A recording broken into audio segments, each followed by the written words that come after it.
왜 어떤 사람은 늘 남들보다 더 많이 쓰는 것 같은데도 자산이 계속 불어날까요? 반대로 왜 우리는 조금이라도 손해볼까봐 계산하고 또 계산하는데 통장 잔고는 늘 제자리일까요? 혹시 우리가 알고 있는 아끼는 법이 사실은 부자가 되는 길과 정반대라면 어떨까요? 부자들은 돈을 아껴서 부자가 된 게 아닙니다. 돈이 스스로 돌아오게 만드는 시스템을 만들었기 때문입니다. 오늘은 부자들의 돈 쓰는 법을 흔한 감성 이야기가 아니라 철저한 구조와 시스템으로 풀어보겠습니다. 나에게는 인색해도 남에게는 관대한 이유, 그리고 손해보지 않으려는 태도가 왜 오히려 가난을 부르는지 그 비밀을 지금 바로 공개합니다. 첫 번째입니다. 부자들은 왜 자기 자신에게는 인색할까요?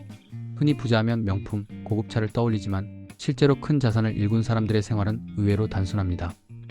여기서 핵심은 절약이 아니라 선택적 집중입니다. 부자들은 소비를 감정으로 하지 않습니다. 자기 만족을 위한 과시 소비에는 누구보다 냉정하죠. 왜냐하면 그 돈은 미래의 기회를 살 수 있는 자본이기 때문입니다. 일회성 만족은 돈의 흐름을 끊지만 사람과 기회에 쓰는 돈은 흐름을 만든다는 걸 그들은 너무나 잘 알고 있습니다. 두 번째, 왜 남에게는 더 쓰는 걸까요? 착해서일까요? 아닙니다. 철저한 전략입니다.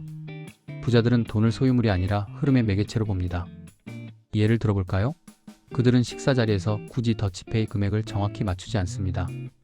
후배에게 밥을 사면서 다음에 내가 사라는 말을 굳이 덧붙이지도 않죠. 선물을 할 때도 받은 만큼의 금액을 계산하며 머리 싸움하지 않습니다. 왜 그럴까요? 그들은 머릿속에 장부를 쓰지 않기 때문입니다. 보통 사람은 관계에도 장부를 씁니다. 내가 이번에 샀으니 다음엔 내 차례야.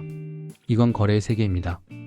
거래는 정확하지만 차갑고 기회가 확장되지 않습니다. 반면 부자들은 관계를 자산으로 봅니다. 이걸 저는 신뢰 자본이라고 부릅니다. 누군가 중요한 사업 기회를 제안할 때 혹은 결정적인 정보를 공유할 때 사람들은 누구를 먼저 떠올릴까? 계산적인 사람일까요? 아니면 관대한 사람일까요? 답은 정해져 있습니다. 세 번째, 받은 만큼만 베풀지 않는 이유입니다. 여기엔 선제적 베풀미라는 강력한 무기가 숨어 있습니다. 보통은 상대가 해주면 나도 해준다고 생각하죠. 하지만 부자는 내가 먼저 해주면 관계의 기준이 올라간다고 생각합니다. 사람은 무언가를 받으면 무의식적으로 갖고 싶어하는 상호성의 법칙에 지배받습니다. 소액을 정확히 맞춰주는 사람은 딱 그만큼만 돌려받지만 조금 더 크게 베푸는 사람은 그 이상의 신뢰를 얻습니다. 이게 쌓이면 당신은 그냥 좋은 사람이 아니라 반드시 함께 일하고 싶은 사람이 됩니다.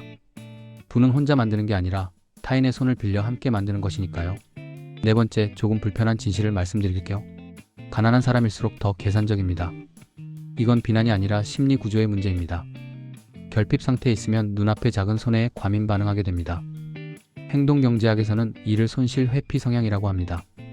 1,000원 손해보는 고통이 너무 커서 1,000만 원의 기회를 놓치고 있다는 사실을 깨닫지 못하는 거죠. 관계에서 계산기를 두드리는 순간 상대방도 당신을 계산하기 시작합니다.